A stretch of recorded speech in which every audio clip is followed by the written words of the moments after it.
Welcome to Acid Horizon, the Theory Podcast. Today, we are doing a wrap-up episode from our 1,000 Plateaus reading group on the plateau, the Postulates of Linguistics. And before we get started with that, I'm hoping to post this episode very shortly after we finish recording it, because this coming weekend, which the dates are, can you remind me the dates? It's February 25th and 26th. 25th and 26th. Yeah, we're going to be recording, or we're going to be holding 2 sessions of a reading group. You can find out more on our Patreon page. We're going to go into on several regimes of signs. We are just about to close out our reading group of 1,000 Plateaus, but that doesn't mean you can't sign up now, because all of these plateaus function as a standalone. Plus, we have a backlog of recordings that you can access if you just sign up for as little as $1. All the support that has been offered to us has been wonderful, and we just want to thank all of our Patreon supporters. Adam or Will, is there anything that we want to say before we kick things off with regards to things we're doing? Yeah, go ahead, Will. We'll have updates about upcoming, these reading groups aren't over. There are some really exciting reading groups that are going to kick off as we close off and finish up 1,000 Plateaus. But I think Adam should really bring up the Bataille reading group. Well, yeah, so just first of all, on the 1,000 Plateaus, we've got quite a few plateaus to go, actually. We've got the geology of morals, we've got faciality, we've got becoming animal. God, I think we've got maybe one or two more off. We got abstract machines as a conclusion as well, so about 4 of them. And then, of course, yes, we have the Bataille reading group. So we recently finished volume 1 of The Accursed Share, and we are going to be following up with volumes 2 and 3, which are on eroticism and sovereignty, especially. And this is especially good if people liked our episode with Stuart Kendall on Nietzsche or communism, because volume 3 is mostly about Nietzsche and mostly about communism.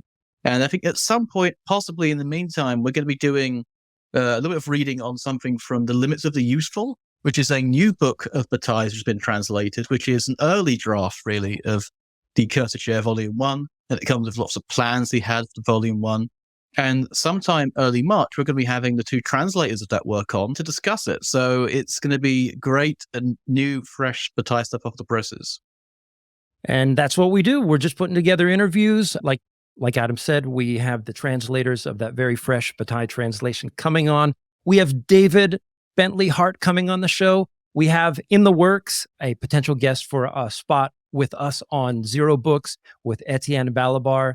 That has not yet been solidified, but the promise of that looks pretty solid at this point. So if you support us, that allows us to do more things like that. And so with that said, let's go on to discussing the postulates of linguistics. And what I think is interesting about this plateau, just to kick things off, I think there's 2 preliminary things that we need to say. The first thing among them is that, in a sense, this really isn't about linguistics in the conventional way of understanding the term. There is a figure that Deleuze and Guattari confront in this plateau who actually appears upon several occasions in 1,000 Plateaus, which is Noam Chomsky. And in some ways, he serves as an incipient example of a kind of regular move that they make throughout 1,000 Plateaus, which is confronting the presupposition of binaries of any sort, of transcendental binaries. I mean, you could think about very simply good and evil, but how do we go beyond good and evil? Well, Deleuze and Guattari are going beyond the sort of initial predicates of Noam Chomsky in the form of his syntagmatic model of grammar and this idea of universal grammar that he believes exists within each one of us, either as a kind of genetic component or simply, just theoretically speaking, as the way in which we all receive grammar. So I think it's important to talk about Noam Chomsky's theory of linguistics a little bit. And so Deleuze and Guattari are going after what I think are 2 fundamental presuppositions. One is this universality of generative grammar. So that no matter who you are on planet Earth, whether you're from Malaysia, whether you're from Estonia, whether you're from Zaire or wherever else, you are born with this cognitive capacity to internalize various forms of particular grammars in virtue of this sort of transcendental template that exists inside all of us. The second presupposition is that this syntactical structure of the sentence forms the basic unit of grammar, which is itself defined by this inherent binarism. You know, depending on what tradition you come from, you have a noun phrase and a verb phrase, a subject and a predicate. And what Chomsky believes is that all well-formed linguistic expressions involve these components and they port into either one of these categories. And it's by virtue of these categories that we're able to form linguistic expressions. And I think it's important to note that there have been scientists who have tried to prove Chomsky's theory neurolinguistically, and all of these efforts have not yet panned out. So the classic Deleuze and Guattari move is to get underneath this binaristic presupposition and then formulate a theory of what we could call maybe a minor language or a minor grammar against the Chomskyan majoritarian grammar. So it's by showing the facets of the minor grammar that we can unsettle the alleged irreducibility of Chomsky's sentence, or the big S, as they say in the rhizome plateau, to show that it's incoherent or is forced to explain its conceptual consistency, which they believe that it can. And the way that Deleuze and Guattari do this is to show that language at base is not informational. The idea of a universal grammar presupposes transcendental syntactic carriers of semantic content, which therefore presuppose the informational character of language. But all of this, for Deleuze and Guattari, ignores the fact that there's a politics involved here. And these politics are also presupposed in Chomsky's big S, which is the primacy of this majoritarian grammar. And so what they do is they posit this other concept that we're going to dig into, which is this idea of the order word, that the very base unit of grammar, of linguistics, is this command, this intensive command that subsists in every linguistic statement. And linguistic statements are overdetermined by these order words. And so with that said, maybe I'll pass it off to Adam to either maybe fill in any gaps that I left out, or maybe he wants to go right into order words.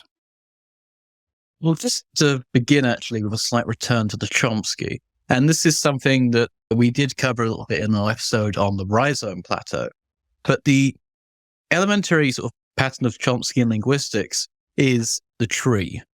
When Deleuze and Guattari are talking about trees, they're talking about Chomsky. Even though many times they're talking about Chomsky, they're also talking about Kant, but let's bracket that out for a bit. Because Chomskyan linguistics and Chomskyan computational linguistics is a way of computing the truth of a sentence syntactically, or at least the conditions under which it would be true, or the meaning would obtain. And so take the paradigmatic example here of a sentence from Chomsky, which is the idea that the sentence, snow is white, is true if and only if snow is white. So the sentence has a function of the sentence as an object, or the sentence as a thing, stands in for a fact about the world. Early era Wittgenstein, and you might say Deleuze and Guattari, later era Wittgenstein. And the Chomskyan tree basically takes it. The sentence is the overcoding unity of it, and it breaks it down into these little branches. So we have snow is one, and then, or snow on one branch, then is white on the other. Then you take is and white, break it down even further, and you can show how with the truth conditional semantics of all of these, let's say how the semantic value of the information stored in each of these words comes together to form a sentence that can stand in for a fact about the world. Now, the problem is that this example is trivial, but Deleuze and Guattari want to change the example here. Because what does this mean when someone says, I now pronounce you man and wife, or I declare war? It's not exactly computing in the same manner as a truth function. Or say when someone says, would someone rid me of this turbulent priest? Which, yes, may communicate something about a desire to be rid of a certain person, but it's also in many ways a opening of a certain political space or a political allowance by the person uttering that to go kill the priest. It actually is not about so much what the semantic meaning is at base. It's primarily about what things do as opposed to what they mean. This isn't to say that Deleuze and Guattari think there's no such thing as meaning, but meaning is secondary to function. Because ultimately, the idea of truth conditional semantics, the idea that the truth of the sentence snow is white is conditional on there being snow and it being white, is something which ultimately is itself conditional on functions, namely the function of the sentence standing in, representing a fact about the world. Now, if you put functions before representation, then maybe representation is just one function among many.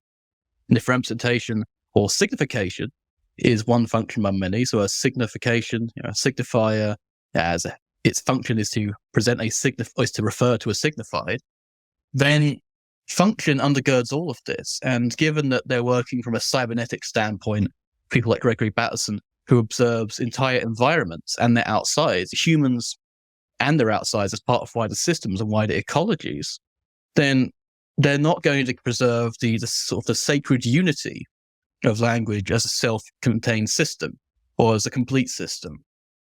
And as such, there is a political stance to be held as to what language means. And of course, it seems trivial or even sort of almost offensive when you say it in the case of Snow is White. But think about, I declare war, I pronounce you man and wife, the institutional structure's recognition, which change people in what they call incorporeal ways. Then the things get a bit more heated. And this isn't something retained in purely the analytic, the continental philosophy tradition, but the analytic as well. This is why I love J.L. Austin so much. And so the politics of language is ultimately a question of, insofar as everything is functional, what are the forces which arrange language into these functions? And one might think this is just purely relativistic, or they might say it's postmodern bullshit, but then again, how many transformations of people's relationship to language, to their own communities, to the formation of a nation state were inaugurated by something as simple as, is the bread, is the host, is the wine the body of Christ? Not when the priest lays their hands over it and they say the body of Christ. Is there an incorporeal transformation that actually happens there in the substance of the bread? Or is it an incorporeal transformation of community? Or is it simply not biblical at all when you can go be a Calvinist or something? And this stuff has real import. Yeah, so I was about to go on the rant there, but yeah, I'll leave it at that. I want to speak about the real importance of like not letting this incorporeality become just like an archival incorporeal materialism that we see that props up in like a particularly Anglo academia, because I think that the examples that they give are not just Austinian how to do things with words, articulations of like proper place and proper utilization of like a juridical assertion, right? Which Austin is going to be very careful to say that like these things only function in as much as like a judge says it in a particular place, like the performance utterance only works in these contexts. What I actually think that Deleuze and Guattari are doing is a little bit more ontologically, like one of the examples that they have is the declaration of war that produces a period where, I'm just going to read off the page itself. War and peace are states of interminglings of very different kinds of bodies, but the declaration of a general mobilization expresses an instantaneous and incorporeal transformation of bodies. So it's not just a performative utterance, but it in fact orders the way in which the world is brought forth, the way in which like a biomass of soldiers is understood. It becomes real. Loose German children in a classroom are now a platoon of soldiers. Mm-hmm. And this is a real and substantial alteration. The other example that they give is also a great one, is liturgy, right? Where communing with Christ is also an intermingling of bodies, properly spiritual bodies that are no less real for being spiritual. In a sense, recalling old liturgical theories that, right, through the process of saying this is the body of Christ, it becomes real. Cassell's liturgical work speaks to that. But then finally, and this is all just on one page, then finally, I think one of the most fascinating examples that they give is how the order word functions in relation to the history of sovereignty.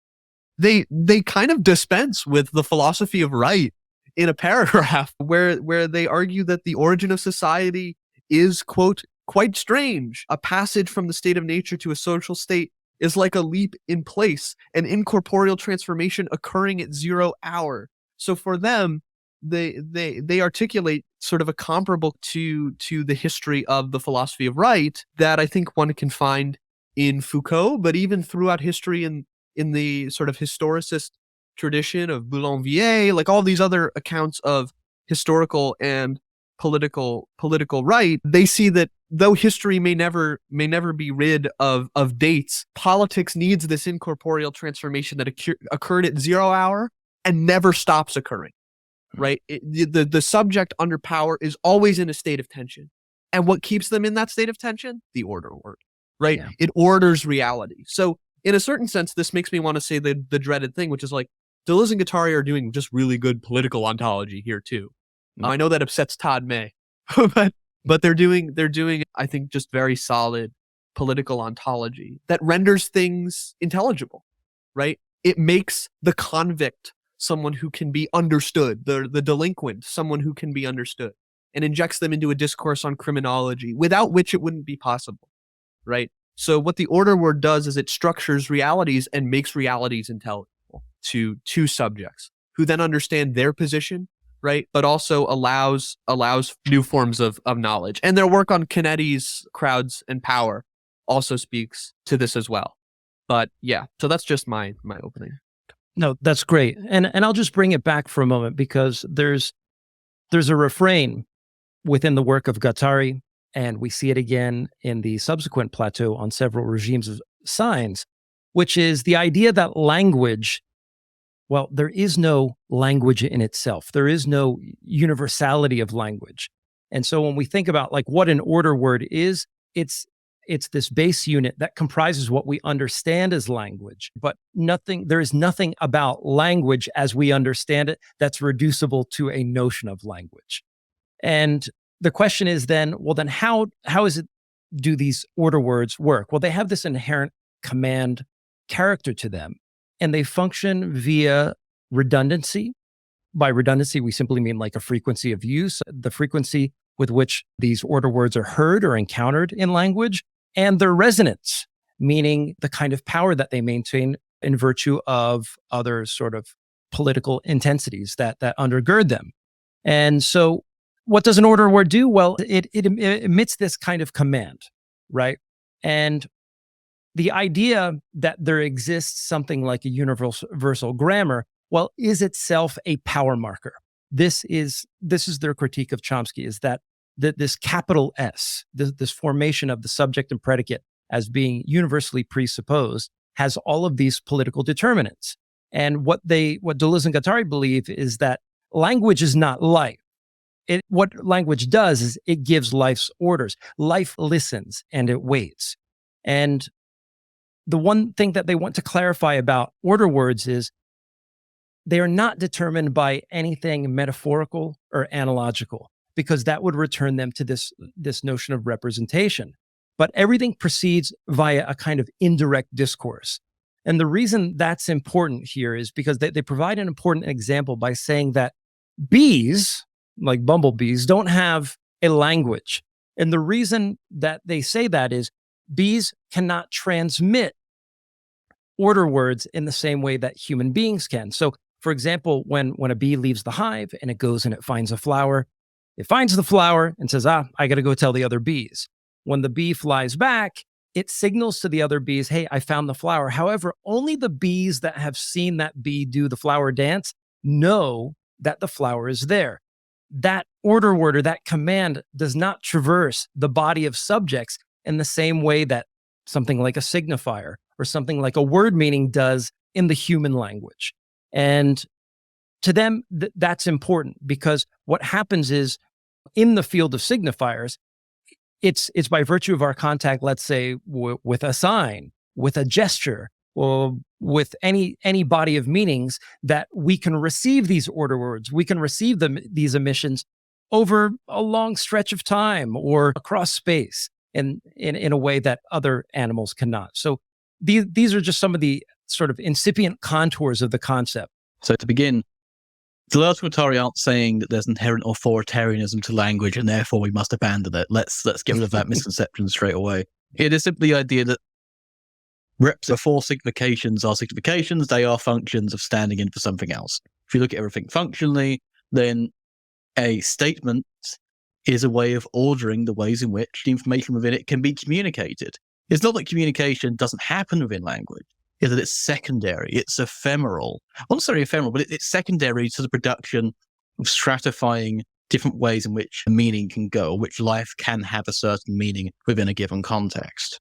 And this is why the liturgical example is so well done. And I think really, it's hard not to say, look at the enemy when we talk about this dual aspect of language. I could go back and say, look at Kierkegaard.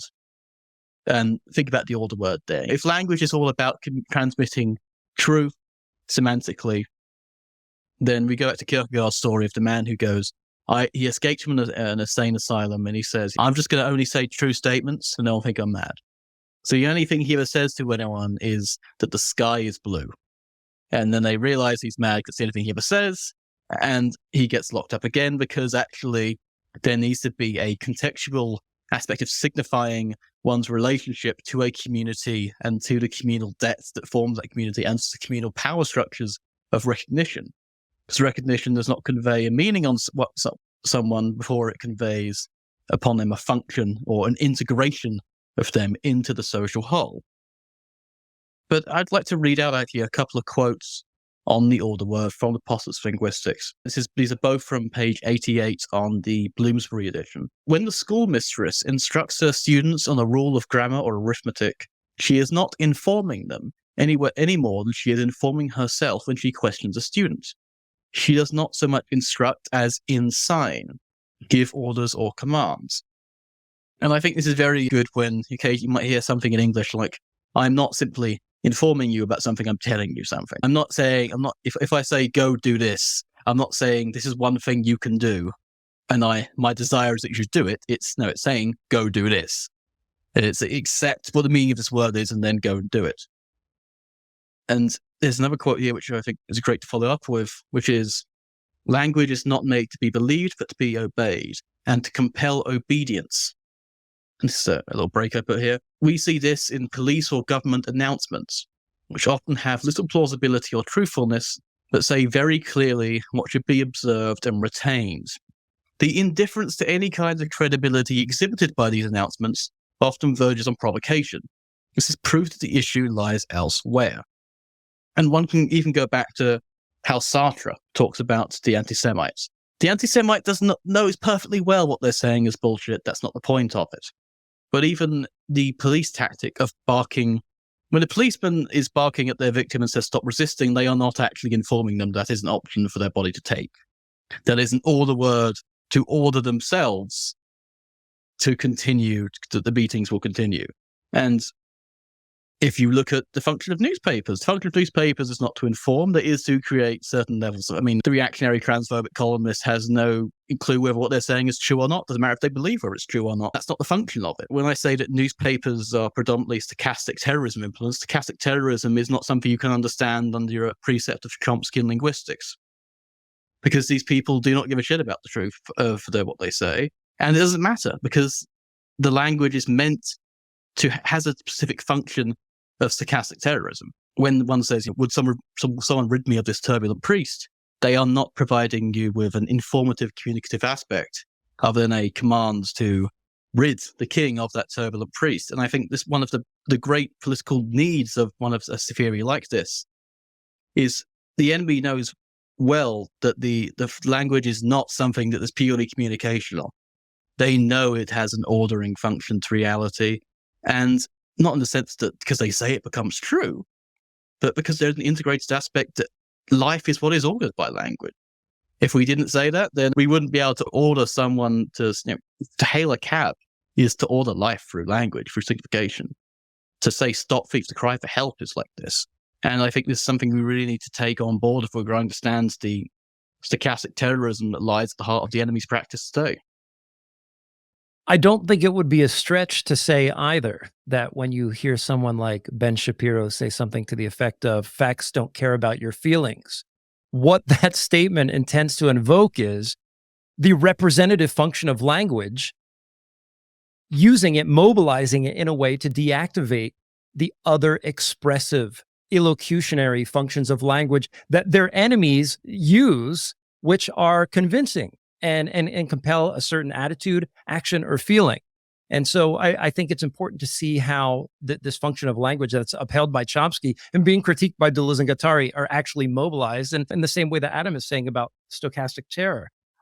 Which actually brings me to another point that Adam and I have been having this discussion about, the book that we've been writing, and this idea that comes from James Hillman, which is this idea that we are made up of agonies and not polarities. And there's a very agonistic or a Dionysian sort of character to language when we think about the order word. When we create signs, when we create symbols, essentially we're creating binaries. When we say snow is white, for example, when we look at the predicate white, we're talking about either a matter of category or a matter of degree. But what certain linguistic statements like snow is white do not capture are ambiguities and nuances. That's the thing that they have trouble dealing with. They also have trouble dealing with different senses that don't adhere to sort of common senses of what is meant by snow is white.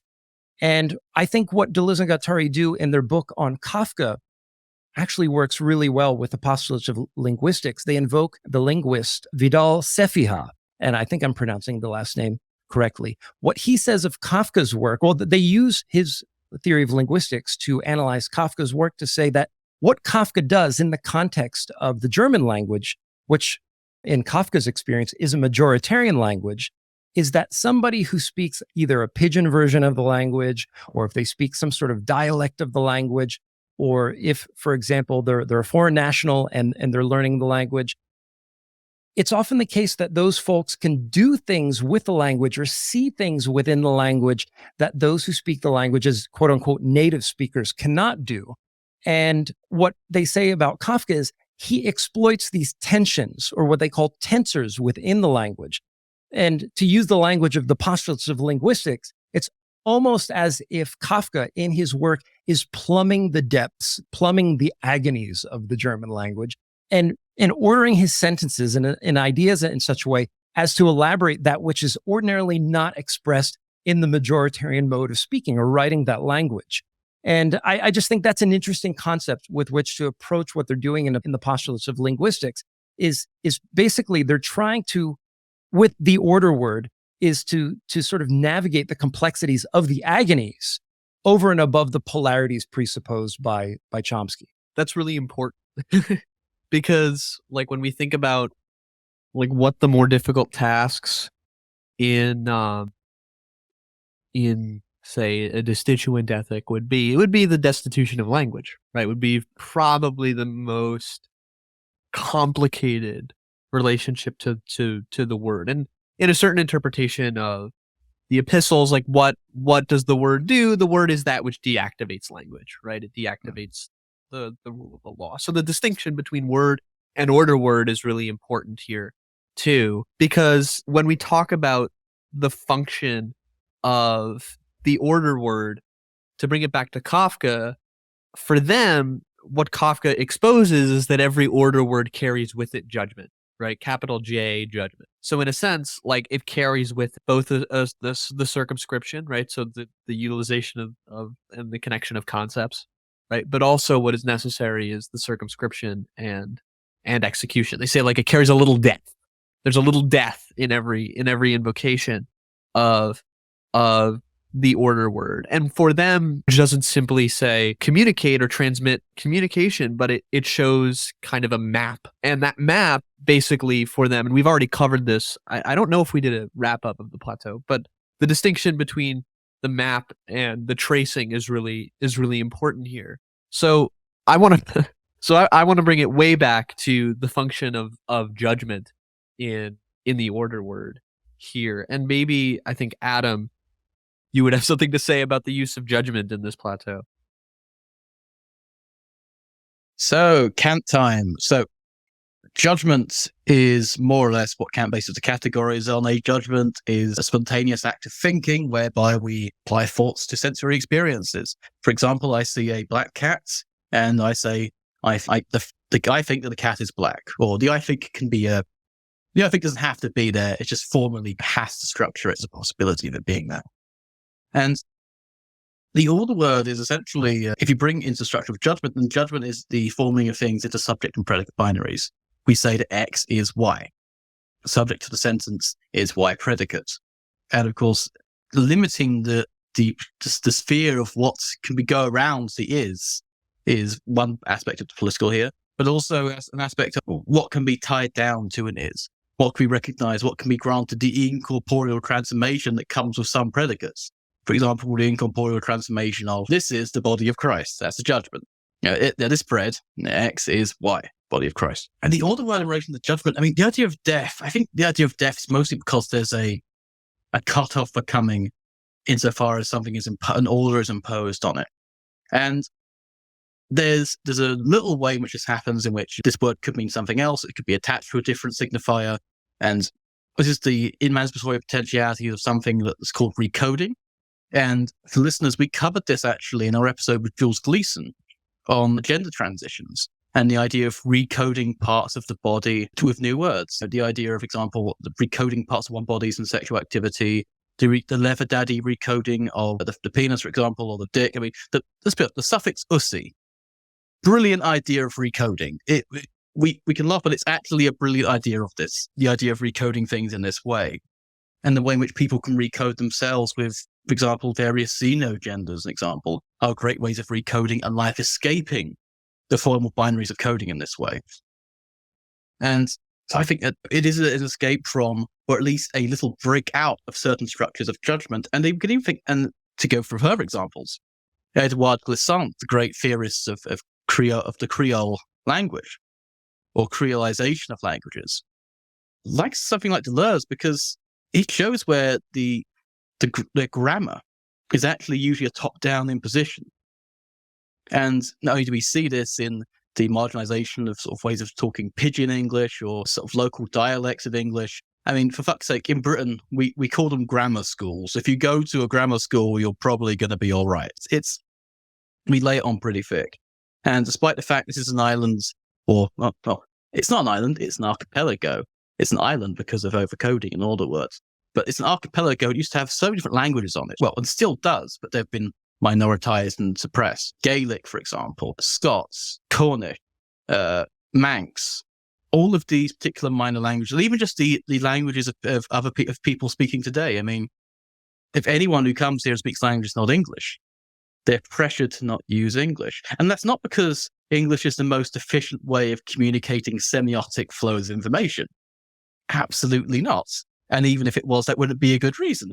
It is a top-down imposition of words that order their lives according to a dominant form of Englishness, a dominant form of grammaticality. One can still communicate with grammaticality, but if one could communicate with grammaticality which is not recognized by the majoritarian or by the master, then you can conspire against them. And this is exactly what happens, for example, with the maroon slaves in Haiti, people like Mackandel, because these people came over from Africa with ontologies, with ideas, with languages, with religious traditions.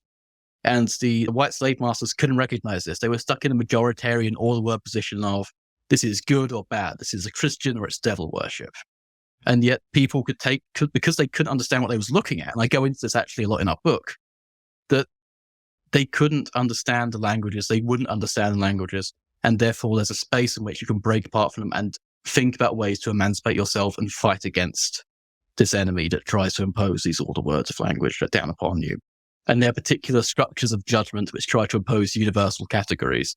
I mean, is it any wonder that Chomsky is essentially Kantian and then moves on to the question of anthropology and the various kinds of spiritual race science that him and, of course, Hegel would then go on to pioneer in the so-called Enlightenment European science. Let's talk about speech act theory. We talked about the analytic philosopher J.L. Austin. We might know, or maybe you don't know, that Deleuze was quite enamored with analytic philosophy. Actually, Deleuze is one of the greatest analytic philosophers that has lived. However, these days, analytic philosophy is in ill repute. But we'll leave that aside for now. But at least in the day of J.L. Austin and his great work, How to Do Things with Words, he posited this theory of illocutionary acts. And I won't give an exhaustive list of the theory because there's various categories of illocutionary acts. But for J.L. Austin, it simply means that within language, there are implicit, non-discursive presuppositions as opposed to the potentially explicit assumptions by which a statement refers to other statements or external action. Language is not about communicating information. It's about transmitting a code of orders, promises, affirmations, commands, and so on. And when we did the reading group, I had put forward the example of the Pledge of Allegiance as this sort of daily illocutionary act that students, kindergarten through 12th grade, at least in the United States, are forced to do as a way to avow their allegiance and loyalty to the United States. It's a kind of promise. But I was trying to think of like, what is a more basic, like what is one of the most basic illocutionary acts? And I was thinking long and hard, and I thought about it. The game of peekaboo is an illocutionary act in the sense that what we attempt to do when we play peekaboo with a child, of course, we are in front of the child sees us there, but by disclosing ourselves, putting ourselves behind our hands and then peeking out from behind him and saying the word peekaboo, what we are essentially doing is we are fitting the world of our revelation, of our appearance with the phrase peekaboo, which then the order word is I am here. And in a sense, I think there's a way that we can think about peekaboo as being the most basic kind of jurisprudence about human subjectivity. I'm not here now. Now here I am. I announce my appearance, my being in the world. And I thought like, well, does this have any consequences for the way that we deal with reality on the regular? And I have a very strange example. I'm going to venture it here. I think I've told Adam and Will about this before, but when I was young, in my early 20s, I lived in the suburb in California for a while. And I had a very, very strange kind of angry neighbor. And I was in the band at the time, always like lugging band gear from my car back and forth to the house. And one day, my neighbor just had an absolute meltdown. I heard it from my window. I was probably up on my computer. I ran downstairs and suddenly the other neighbor comes out. And then I come out too to figure out what's going on. It sounded like somebody got hurt. Well, the guy comes out of his garage and he's just in tears. And he comes up to me and he gets in my face right away. And he just says, "How come you never say hello to me?" And now this is Los Angeles and nobody says hello to anybody. Like I've had neighbors, you just have basically a brick wall between you. Your heads might pass each other walking up and down your sidewalks. And so, I mean, we kind of developed a habit of creating this kind of social distance. And I might have said hi to him here and there, but I mean, admittedly, maybe I didn't. And it seemed that in that moment, he was having just this existential breakdown where this simple recognition of him demanded that I say hello and give him a greeting. And so it's even within the sort of like basic pronouncements of our existence, just merely by saying hello and recognizing the other, that order words subsist. And in the meltdown, we saw it as an injunction towards me. Please say hello to me. I need you to say hello to me.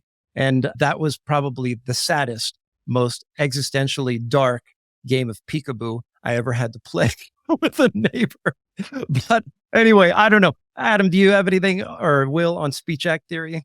J.L. Austin? I mean, it really just is what breaks the analytics out of because we say analytic philosophy, there are really two strains of analytic philosophy which you can split across the life of Wittgenstein, which is the true conditional semantics, maybe of the Tractatus, and the more pragmatics of the later Wittgenstein philosophical investigations. And even, for example, you have the great project of analytic philosophy and its demand for clarity, which I think is what the police like demand for clarity, which is, we have to disambiguate everything. The idea that, for example, when the Principia Mathematica with Whitehead and Russell, they were going to provide an ideal logical language, which can translate all statements into, and then we can use propositional calculus, formal logic for undergrads and that, in order to calculate this. And this tradition has survived somewhat in machine learning, for example. Because a lot of the formal language techniques developed by the logicians of the 20th century then went into coding and defining logical languages through set theory. Jose Zalabardo's got a great book on this, actually, Instructions to the Theory of Logic, which is like a good textbook on this. But the problem was that it is a reductive aspect. It is carving everything out of language, the life out of language even more, to render it a skeletal machinic process. Or, the reason why we talk about machinic processes in this sense of elocutions, because they produce things. There's input and output. Language is a machine. You input living things into it, and something comes out. You input a grammatical aspect into a human, they come out speaking a certain phrase, a certain kind of this language, be it the Queen's English. Or to use a weird example, actually. There's a scene from the comic book The Invisibles, by Grant Morrison, when they utter the name of the demon, and this demon's name is A B C D E F G H I J K L L O P Q R S T U V W X Y and Z. That's the demon's name. And that's the alphabet designed to constrain all human thought within that many letters. So that's a good way of thinking about the order words as a grammatical function of hierarchy, just as a weird example there. But the illocutionary aspect of Speech Act is also very good for the political ways in which they cash this out. Because a collective structure of enunciation, which is a collective assemblage of a new kind of speaking, is how they're going to think about the political, particularly a mass politics, a conjunction of all these different minoritized ways of speaking and ways of living, which can then articulate for themselves a new transformation of society, a desire for a new life. And the examples I give this really are quite traditional. For example, I mean, the examples of statements that transform themselves politically are usually Bolshevik ones. For example, Lenin's "all power to the Soviets" becomes transformed into sort of all power to the Soviets. Actually, no, it's going to be all power to the party. But that collective assemblage of Soviets is what allows for that sort of statement to have such a power that it transforms the state of Russia into a state of civil war between different assemblages of incorporeal transformation.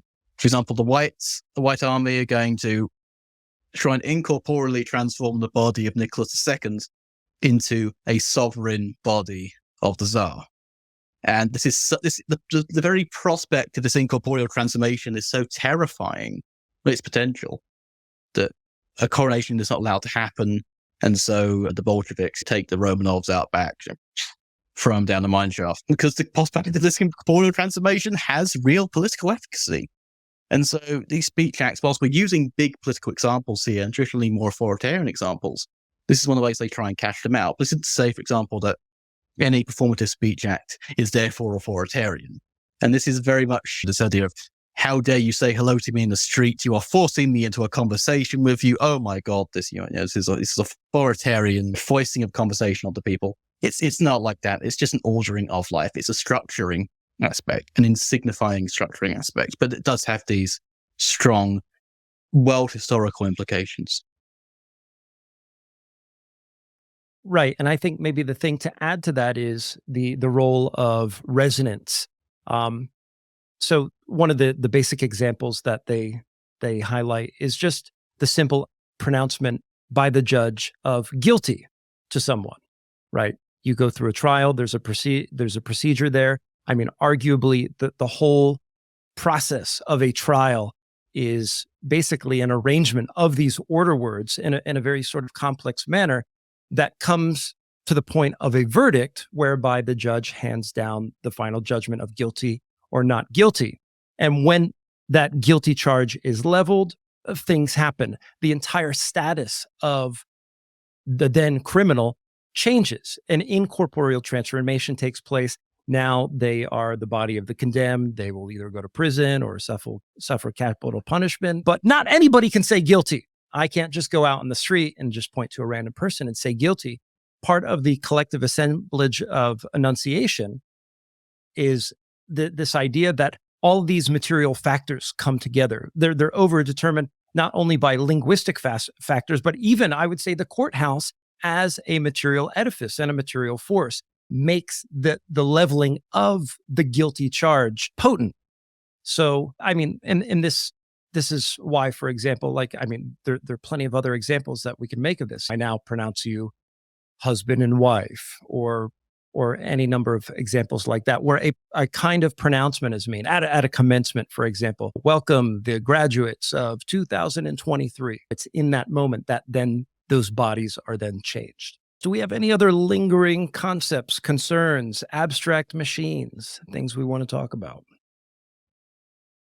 I think this may be one of the more openly political plateaus, actually, in a dense metaphysical text that I think makes Deleuze's engagement with Foucault kind of far more metaphysically rich in a certain way. Because I'm always in a state of perpetual crisis with my education. I was just listening to Foucault's Discipline and Punish, just walking around, the brutalist campus that I study and work at. And I realized that in a certain sense, like the postulates of linguistics is in a kind of way, it opens, I think the fact that it opens with the classroom is, I think, really indicative of the importance of Deleuze's engagement with the political work that was going on at the GIP in the early 70s, and that just how much of an impact that left on him. I mean, the way in which he discusses the incorporeal transformation of subjects in capitalist modernity is, I think, part and parcel to his understanding of the disciplinary society in his reading of Foucault, which I'm sure one day we'll get to. But yeah, I think in some ways the postulates of linguistics and maybe a few other Plateaus are in some ways Deleuze himself working through a kind of ontologically dense reading of Foucault's history. So maybe I'll leave it with that, because I've been pestering my Twitter followers with quotes from the later chapters of D&P. So yeah. Maybe the one thing that we haven't said enough about, but we could probably save for another time, especially if we talk about Kafka, is the use of minor languages towards some sort of political aim, or in what ways, asking the question, in what ways do the minor languages or the minor literatures have political efficacy? And I mean, Adam had brought up Glissant and some other folks as well, but it also reminds me of the episode that we did with Ray Armentrout and the whole tradition of language poetry. And when I say language poetry, that's in all capitals with a dash in between each letter, language. And just thinking about that, like Ron Silliman and other folks in that tradition broke from traditional verse, from traditional meter, and tried to arrange languages, phrases, make very interesting and terse juxtapositions in such a way to create this kind of political effect. And I think Ray Armentrout's poetry is paradigmatic of that use, especially for American poetry and readers of American poetry. And maybe I'll slap that a link to that episode in the show notes if you haven't listened. Adam, do you want to finish this up? Is there anything that you want to add? A couple things really. One, just to highlight the idea of minority versus majority. It's not a binary in of itself. It's not that it's two different languages that are opposed to each other. It's the different functions of language. And yes, minority is nothing itself quantitative. For example, throughout what could loosely be called so-called Christendom in the medieval periods, priests were not the majority of people, and yet they were the major force, ideological force, when it comes to incorporeal transformations. And Latin, in many ways, was the major language. Monarchs would speak to each other in Latin because they'd be educated in that. Or, for example, Prussia, Frederick the Great preferred to speak French at court, like being a Prussian king. But I guess one of the questions I want to throw out just to end this, or one of the things to focus on, is a different aspect to the word, or the order word, which Deleuze and Guattari tried to bring out at the end of this Plateau. And here's a quote from page 128, Bloomsbury edition. One should bring forth the order word of the order word.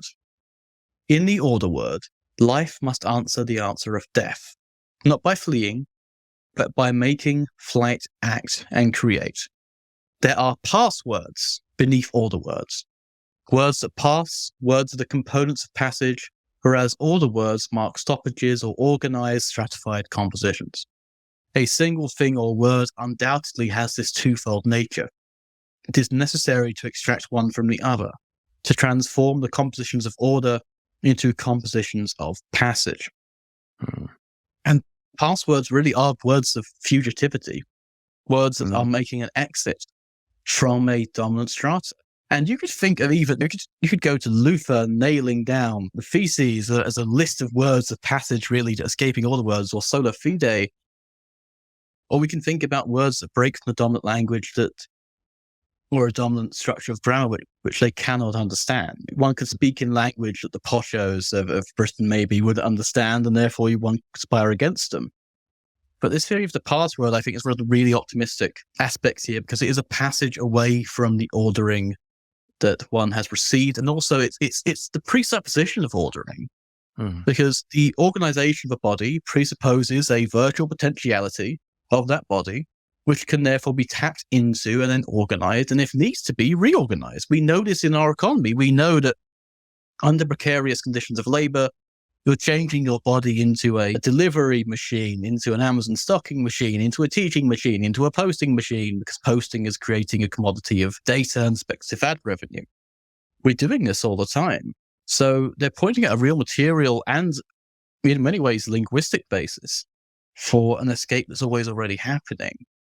And this is why the enemy fear words so much. Despite the fact they always claim to be pretending to love words, defending linguistic heritage, defending great writers from censure, they are very scared of words. They're very scared of one can declare one's passage to another form of life, to a state of life, without their sanction. We can see this particularly in the transphobic scares across the world, the idea of people being open to the plasticity of their bodies and the potentials of connection with other human beings. And this is why this plateau is, in many ways, to use a phrase of Nietzsche, a grand declaration of war, and remains as such. Because there are passwords, and what the passwords that you get into? The underground club of conspiring against the great Satan. I hate to steal your thunder there, Adam, but I do want to highlight what I think is a fascinating aesthetic implication there as well, is when one feels inspired, whether you're a musician or a writer or doing any sort of fine arts, for example, that the tendency or the compulsion to express oneself in an intelligible register or in an intelligible way, whether that's a genre or a motif of sorts.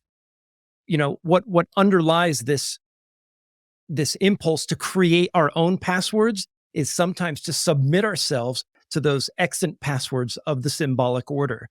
And I think anybody trying to create a new genre or just to find some sort of expression that isn't immediately subsumed by something that's already out there remains this persistent and perennial challenge to the artist. And I think there's a way in which we can think about, especially when it comes to poetry or writing novels and things like that, is how do we find a line of flight in our aesthetic expressions? And this even goes for having just dreams at night. If you're the kind of person inclined to wanting to take your dreams into therapy, well, what you're really asking the psychoanalyst, whether they're Freudian or Jungian, to do is how do these fit into an intelligible symbolic order? Or what can your symbolic order do for this sort of intensive explosion, this lifting of the veil of the agonies that is my dream or my creative impulse? It reminds me of that example that David Lynch, he recalls one time he went to a therapist and the first thing he asked the therapist, he's like, "Sir,